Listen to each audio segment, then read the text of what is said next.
Hi students, आप सब कैसे हैं? आप सब स्वस्थ होंगे ऐसा मैं उम्मीद कर सकता हूं। मैं संदीप सारण, व्याख्याता भौतिक विज्ञान के एक नए टॉपिक के साथ मैं पुनः आपके समक्ष हमारे YouTube channel physics Pinnacle Saran sir के ऊपर उपस्थित हूं। इस चैनल के माध्यम से हम आपसे रूबरू होंगे भौतिक विज्ञान के एक इंटरेस्टिंग टॉपिक के साथ। और अगर अभी तक आपने इसको हमारे चैनल को सब्सक्राइब नहीं किया तो सब्सक्राइब कर दें। ज़्यादा से ज़्यादा बच्चों को इसको शेयर करें ताकि सभी बच्चे इससे जुड़ के इसका फ़ायदा ले सकें। तो आज का हमारा जो टॉपिक रहेगा वो संधारित्र, जिसको हम कैपेसिटर बोलते हैं।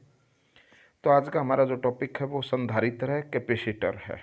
हमने अब तक इस कैपेसिटेंस वाले चैप्टर में हमने लास्ट टॉपिक पढ़ा था कि विलगित चालक की धारिता, और उससे संबंधित हमने एक दो न्यूमेरिकल किया था, और मैं उम्मीद कर सकता हूं कि वो आपको अच्छे से समझ में आए होंगे। तो देखिए आज के टॉपिक को। आज का हमारा टॉपिक है संधारित्र यानी कैपेसिटर होता क्या है। ये एक चालक पदार्थ ही होता है, चालक पदार्थ ही है जिसका आकार बदले बिना उसकी धारिता को बढ़ा सके।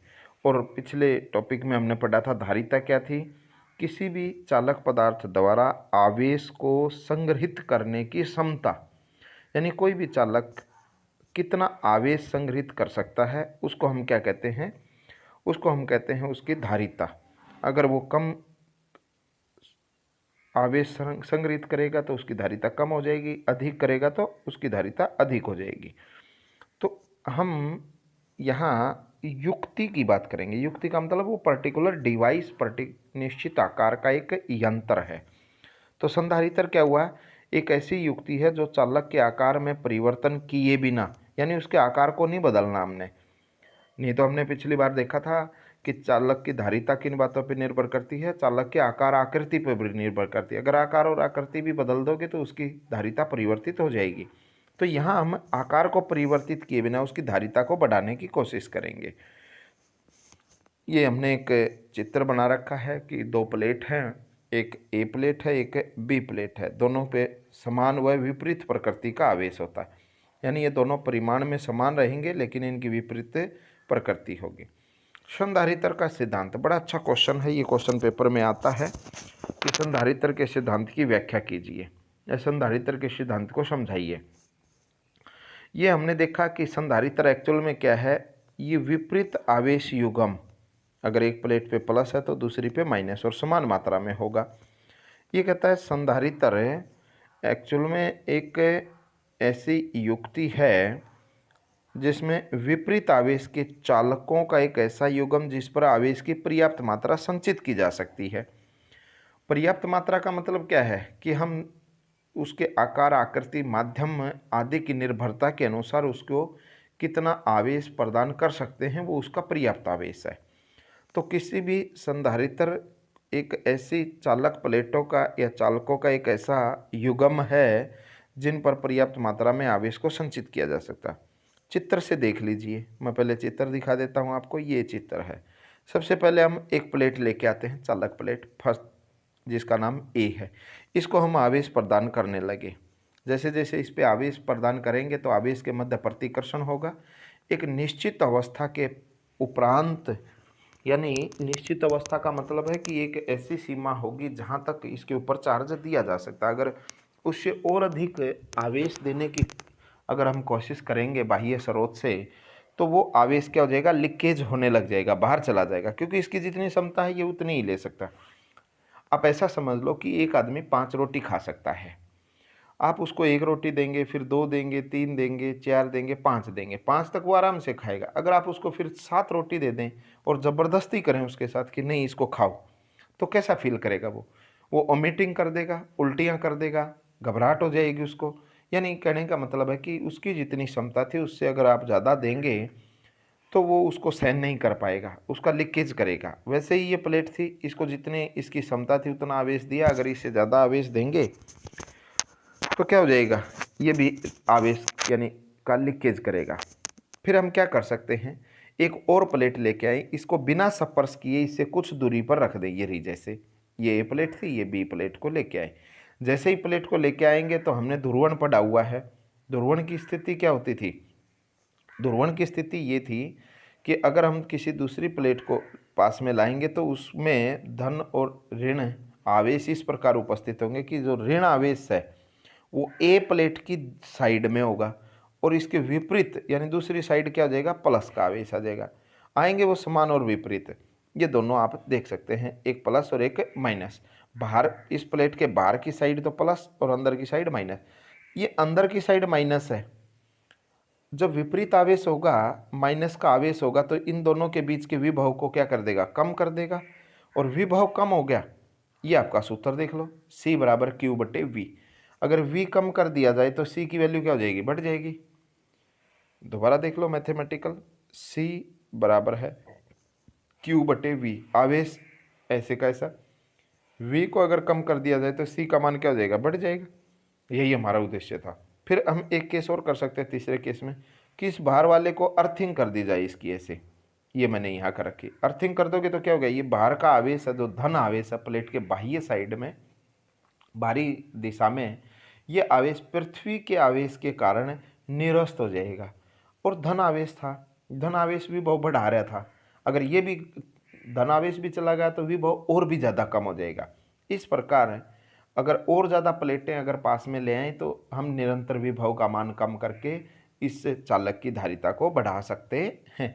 ये इसका सिद्धांत है।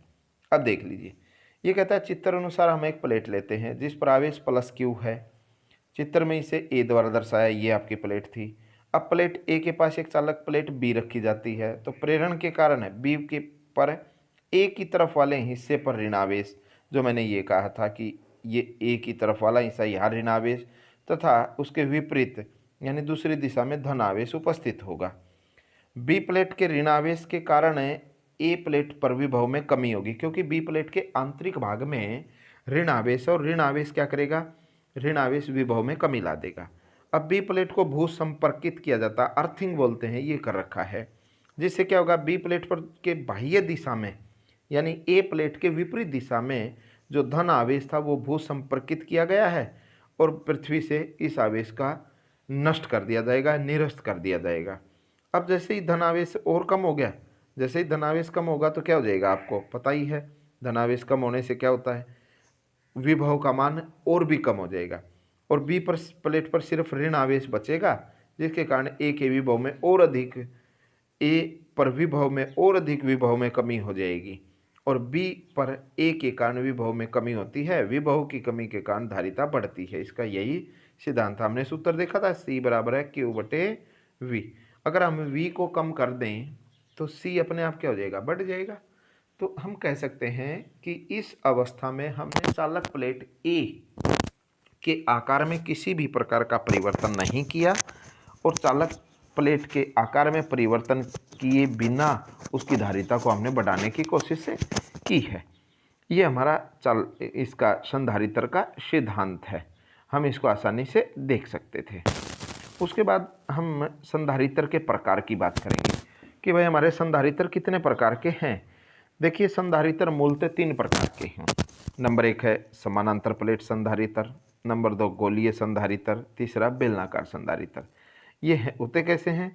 समानांतर प्लेट संधारित्र में 2 प्लेट समान रहेंगी, समान आकार की, समान क्षेत्रफल की, दोनों के मध्य कोई ना कोई दूरी रहेगी, निश्चित दूरी रहेगी डी, और दोनों के ऊपर आवेश का मान समान होगा, लेकिन प्रकृति क्या होगी उसकी? विपरीत। इस तरह की संरचना को हम क्या कह देंगे? समानांतर प्लेट संधारित्र कह देंगे। 2 प्लेटें बनानी है। गोलीय संधारित्र में क्या होता है? 2 गोले होंगे, उनके केंद्र एक ही होंगे, जिनको हम सकेंद्रीय गोले बोलते हैं। देखिए, सकेंद्रीय गोले यानी कंसेंट्रिक सर्कल का मतलब होता है कि 2 या 2 से अधिक वे गोले जिनका केंद्र एक ही बिंदु पर हो। जैसे ये पहला गोला हो गया, R1 त्रिज्या है, ये दूसरा गोला हो गया, इसकी त्रिज्या R2 है। तो इनमें क्या होगा? एक प्लेट के ऊपर धनावेश होगा और एक प्लेट के ऊपर ऋणावेश होगा। यानी जो आंतरिक गोला है इसके ऊपर धन भी हो सकता है, ऋण भी हो सकता है। बाहर वाला गोला उसके ऊपर धनावेश भी हो सकता है, ऋणावेश भी हो सकता है। और ये बाह्य साइड से ये क्या होता है? अर्थिंग होती है इसकी। तो इस तरह की संरचना होगी जो सकेंद्रीय गोलों से मिलके बने होंगे, उनको हम गोलीय संधारित्र कहते हैं। बेलनाकार संधारित्र कौन से होंगे? ये सकेंद्रीय बेलन होंगे, यानी वे दो या दो से अधिक बेलन जिनकी अक्ष समान हो। जैसे ये इनकी अक्ष होती है, ये वाली एक्स अक्ष मान लीजिए, ये एक ही है दोनों की, एक ये है स्मॉल r1 त्रिज्या का और ये कैपिटल R त्रिज्या का, दो बेलन है। अब क्या होगा, एक बेलन पे धनावेश और एक बेलन पे ऋणावेश हो, तो इस तरीके की संरचना होगी, उसको हम बेलनाकार संधारित्र कहते हैं। अब हमें एक एक को पढ़ेंगे। आपके सिलेबस में केवल दो ही हैं, समानांतर प्लेट संधारित्र और गोलीय संधारित्र। बेलनाकार संधारित्र आपके सिलेबस में नहीं है, तो जो आपके सिलेबस में हम उनकी चर्चा करेंगे। सबसे पहले है समानांतर प्लेट संधारित्र की धारिता। तो आपके क्वेश्चन कैसे आएगा? क्वेश्चन आएगा कि समानांतर प्लेट संधारित्र की धारिता का व्यंजक बनाइए। क्या क्वेश्चन आएगा? समानांतर प्लेट संधारित्र की धारिता का व्यंजक बनाइए। तो हमें इसको पढ़ना कैसे? समानांतर प्लेट संधारित्र में दो प्लेट होंगी, एक आवेशित प्लेट होगी और एक उतने ही परिमाण क्या हुआ इसकी ऋणावेशित प्लेट होगी। ये अर्थिंग होती है बारली प्लेट। इन दोनों के बीच में डिस्टेंस d है। दोनों की दोनों प्लेटों का क्षेत्रफल एक जैसा है, कैपिटल A। अब क्या होगा, जब क्षेत्रफल एक जैसा है, आवेश बराबर है, तो दोनों प्लेटों के लिए पृष्ठीय आवेश घनत्व, देखिए आप ध्यान दें, हमने कक्षा में तीन तरह के आवेश घनत्व का टॉपिक था सतत आवेश वितरण में। एक था रेखीय आवेश घनत्व, एक था पृष्ठीय आवेश घनत्व और एक था हमारा आयतन घनत्व। तो हम यहाँ इसकी बात करेंगे, हम पृष्ठीय आवेश घनत्व की बात करेंगे। देखिए इसका व्यंजक इस प्रकार बनाएंगे कि माना एक समानांतर प्लेट संधारित्र जिसकी प्लेट का क्षेत्रफल, जो ये दो हमने प्लेट ली हैं, इन दोनों प्लेटों का क्षेत्रफल A तथा प्लेटों के मध्य दूरी D है। इन प्लेटों का पृष्ठ आवेश घनत्व सिग्मा है, इसलिए धारिता का व्यंजक प्राप्त करना है जैसे हमने इसको चित्र में दर्शाया है। देखिए हम इसमें जब आवेश एक प्लेट पे धन आवेश एक पे ऋण आवेश है, तो विद्युत क्षेत्र की तीव्रता धन आवेश से ऋण आवेश की ओर होगी।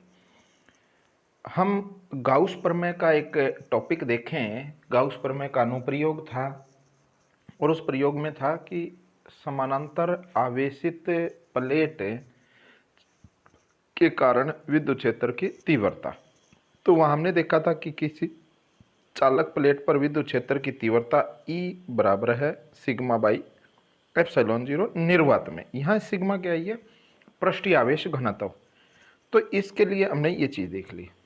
पृष्ठ आवेश घनत्व क्या होता है? प्लेट का आवेश बटे हुए प्लेट का क्षेत्रफल।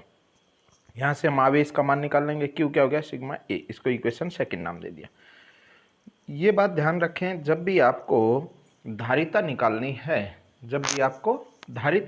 है, तो विद्युत विभव का व्यंजक आपको आना चाहिए। यानी उन प्लेटों के लिए विद्युत विभव का जब तक आप पता नहीं करेंगे तब तक आप धारिता नहीं निकाल सकते, क्योंकि बेसिक सूत्र क्या है?